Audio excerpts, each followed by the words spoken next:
अन्य आश्रय बिल्कुल नहीं होना चाहिए, कभी गुणाभिमान नहीं होना चाहिए। किस बात का गुणाभिमान? बहुत जल्दी आप भगवदानंद में डूब जाएंगे। इसमें हम ये नहीं कह रहे कि आपको कोई प्रयास करना है। एक है केवल सुलझने का विषय है इसमें, एक है केवल मुझे दृढ़ विश्वास प्रभु पर, प्रभु की कृपा पर, प्रभु की शरणागति पर कि मुझे भगवत प्राप्ति होगी। शाम दूसरा, मुझे कभी किसी अन्य का आश्रय नहीं लेना। आएंगे ऐसे अवसर, आपको प्रलोभन आएंगे, आपको भय आएंगे, दोनों बातें आएंगी जो आपको आश्रय से हटाने की चेष्टा करेंगे, लेकिन आपको न प्रलोभन में और न भय में।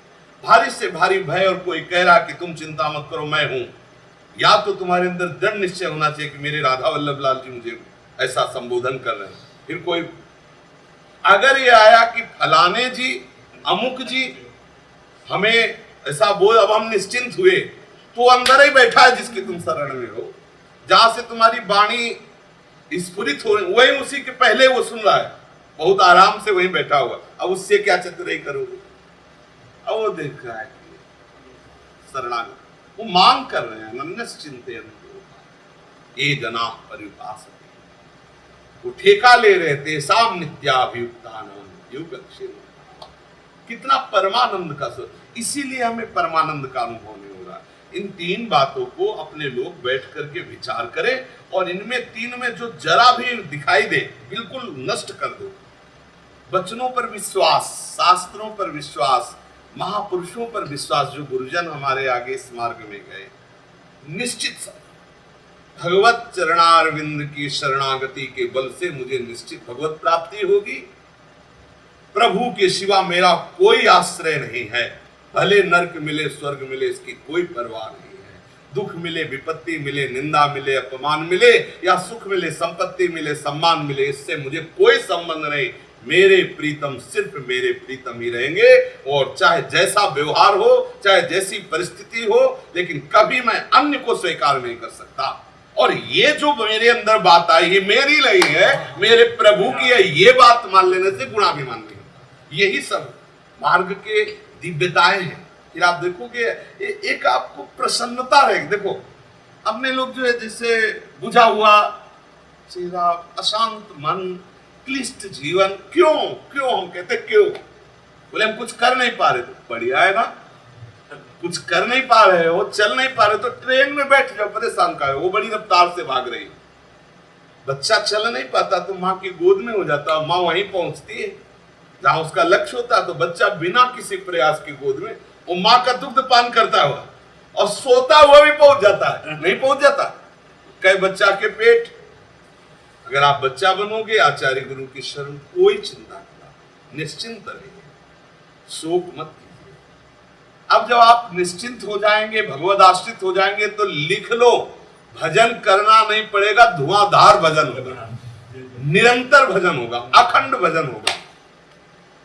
जब मन प्रसन्न होता है ना, और बुद्धि ठीक निर्णय में होती है, तो भजन करना थोड़ी पड़ता है, स्थिरित होता है। क्योंकि जिसका हम आश्रय लिए, जिसके भरोसे पे है, जो हमें इतना प्यार कर रहा है, फिर आप किसका चिंतन करेंगे? अपने आप। अच्छा, फिर उधर से कृपा आती है, और वो हमारे हृदय में चिंतन रूप से बैठ जाती है। हम देखते हैं, मतलब कुछ बातें होती है अनुभव की, हम देखते हैं जब बिल्कुल भजन के लिए कोई चेष्टा नहीं, कोई प्रयास नहीं, और जब परमानंद में भगवत स्मृति चल रही है, तो ऐसे ऐसे होता है, एकदम रोना आता है, एकदम चीखना आता है, इतना उनकी ऐसी कृपा, ऐसा दुलार। वहां मैं भजन कर रहा हूं, मैं चतुरासी जी का चिंतन कर रहा हूं, ऐसा नहीं हो रहा है। कहीं ऐसा नहीं कि कोई विवेक से नहीं, वास्तविक हो रहा है। वो केवल उसका आनंद ले रहा है। कितना विश्राम, अब विश्राम। और इसी के लिए तो भगवत कृपा हमें यहाँ लाई है। आप आए हो, ऐसा बेईमानी मत करना, आप कुछ कर रहे हो, ये भी बेईमानी मत करना। भगवत कृपा लाई, भगवत कृपा करा रही।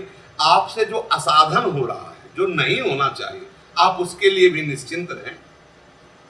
आप प्रयासरत होकर असाधन ना करें, ये निर्णय हमारे करुणानिधान प्रभु आपके हृदय में ही बैठे न्यायाधीश है। यदि आप प्रयास युक्त होकर, उत्साह युक्त होकर के असाधन करते हैं, अपराध करते हैं, पाप करते हैं, तो आपके परमार्थ में वो दीवाल बनकर खड़ी हो जाएगी। जो आपकी वृत्ति है अपराध वाली, उत्साह वृत्ति रख के अपराध पापाचरण करने वाली, वैसे दीवाल, जैसे दीवाल के पीछे क्या हो रहा है हमें कुछ पता नहीं चलता। और यदि विवशतावश हो रहा है, विवशतावश मतलब आप कोई संकल्प नहीं करे, आप कोई चाह नहीं रहे, एक अचानक कोई घटना घट जाती है, वो असाधन होता है, तो आप निश्चिंत रहिए, हमारे प्रभु आपके हृदय में बैठे, हृदय में वो आपको निष्पाप करते हुए आगे बढ़ा देंगे। एक दिन ऐसी सामर्थ्य आएगी कि वो ऐसी परिस्थिति में भी आप भ्रष्ट नहीं होंगे। जहां भ्रष्ट होने की आपने लीला देखी, वो ऐसी परिस्थितियां आने पर भी आप नहीं होंगे। ये प्रभु की कृपा से ऐसा हो जाएगा। पर ये उसी के ऊपर काम करेगा सूत्र, जो विवशता, एक विवशता होती है और एक होती है कामना के उत्साह युक्त होकर के, वशीभूत होकर के और फिर अपराध प्रवृत्ति। वो तो मतलब फिर वो शरणागति क्या, जो प्रतिकूल आचरण, विपरीत आचरण कर, प्रतिकूल वर्जनम, वो प्रतिकूल आचरण करने वाला शरणागत कैसे हो सकता है? प्रतिकूल आचरण विवशतावश, कुसंगवश, अनेक जन्मों के संस्कारवश, स्वभाववश यदि हो जाता है तो उसकी चिंता की बात नहीं है।